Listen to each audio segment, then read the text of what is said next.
नमस्कार। आप और हम सब के सभी दर्शकों का, सभी सदस्यों का स्वागत है। नवरात्रि के अवसर पर हम सभी अपने सदस्यों का और दर्शकों का स्वागत करते हैं। त्यौहार क्या होते हैं? त्यौहार और इनका क्या अर्थ है?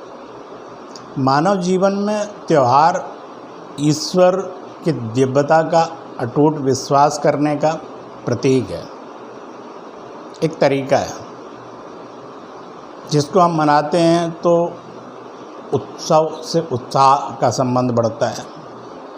उनकी जो ईश्वर के प्रति हमारी दिव्यता होती है वो शक्तिशाली होती है।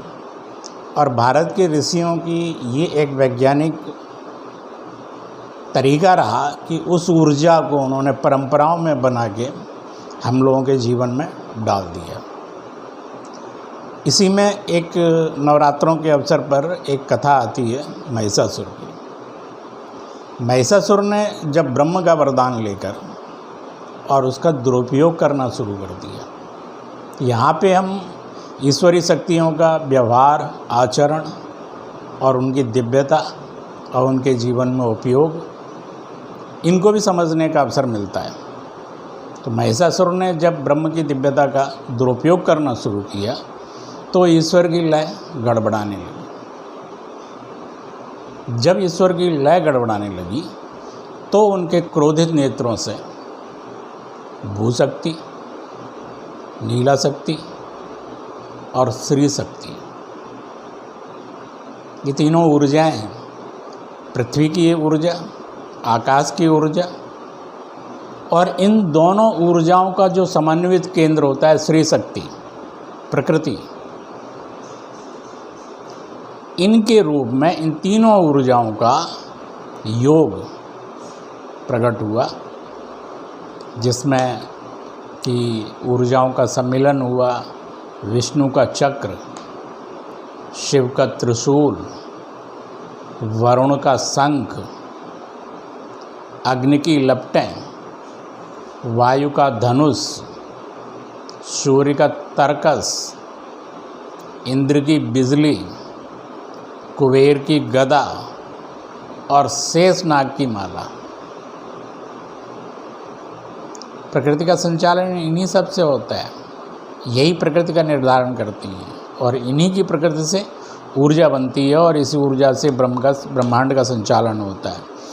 इनका जब समन्वय हुआ तो इनका समन्वित केंद्र से माँ दुर्गा का जन्म हुआ। और इन 9 दिनों में इन्हीं का घमासान छिपा हुआ है। और जो महिषासुर ने वेदों को छुपा लिया था तो माँ दुर्गा ने वेदों को मुक्त कराया और फिर हमारे ब्रह्मांड में वेदों की स्थापना हुई, धर्म का संचालन हुआ, ईश्वरी शक्तियाँ लय में आईं। इन्हीं ऊर्जाओं के समन्वय का और उत्कर्ष का जो उद्घोष है वो नवरात्रि है। और उसी ऊर्जा को हम लोग अपने में समाहित करने की कोशिश करते हैं। इसी का ये प्रयास है। तो नवरात्रि में कलश स्थापन मुख्य होता है। कलश स्थापन हमें घर के ईशान कोण में करना चाहिए, जो कि उत्तर और पूर्व के बीच का कोना होता है। ज्योतिष में नवरात्रि का जो संबंध है वो कुंडली के नवांश से भी है। लग्न में के समय ग्रह स्पष्ट, जब बच्चा पहली सांस लेता है उस टाइम जो ग्रह बनते हैं वो ग्रह स्पष्ट होते हैं। वहाँ से कैलकुलेशन शुरू होती है, वो कैलकुलेशन का आधार होता है। लेकिन जो जीवन में फलित होता है वो नवांश होता है। और इसके में ही नवांश होते हैं। इसमें हमें 12 पुष्प प्रतिदिन कलश पे अर्पित करने चाहिए। ये 12 भावों के प्रतीक हैं। और 12 को जब 9 से गुणा करते हैं तो 108 बनते हैं। 27 नक्षत्रों के जब चारों चरणों का गुणा करते हैं तब भी 108 बनते हैं।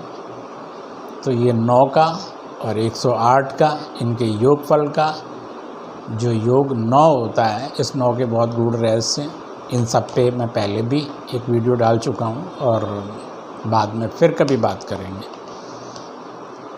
अब आती है कि ये हमें किस समय करना चाहिए।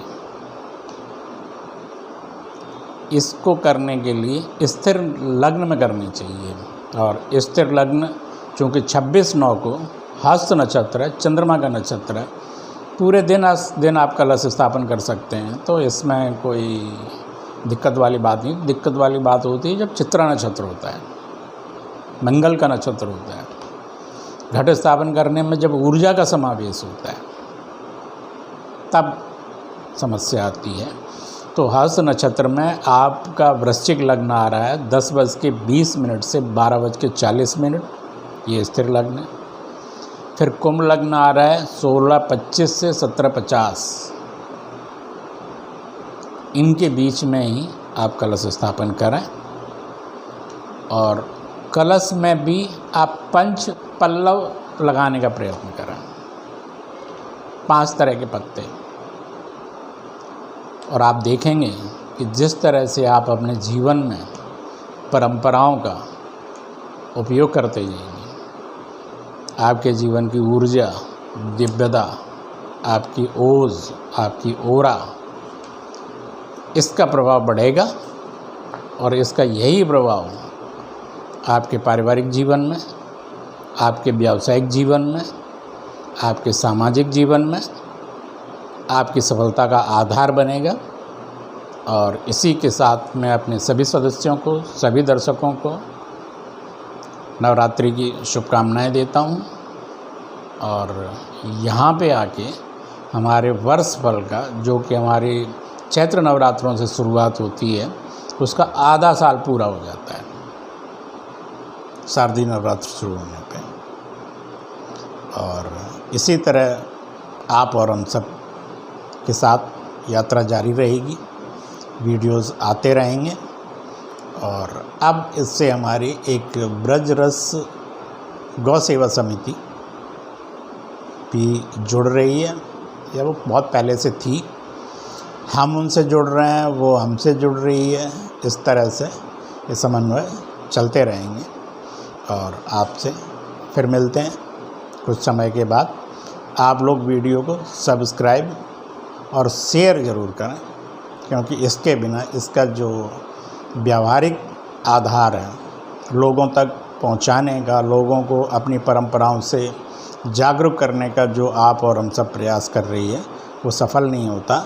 और अब मैंने अपना ऑफिस हाउस नंबर 63 पे चेंज कर दिया है, क्योंकि कुछ इसके कारण हैं और वो धीरे धीरे सामने आएंगे। नमस्कार, धन्यवाद।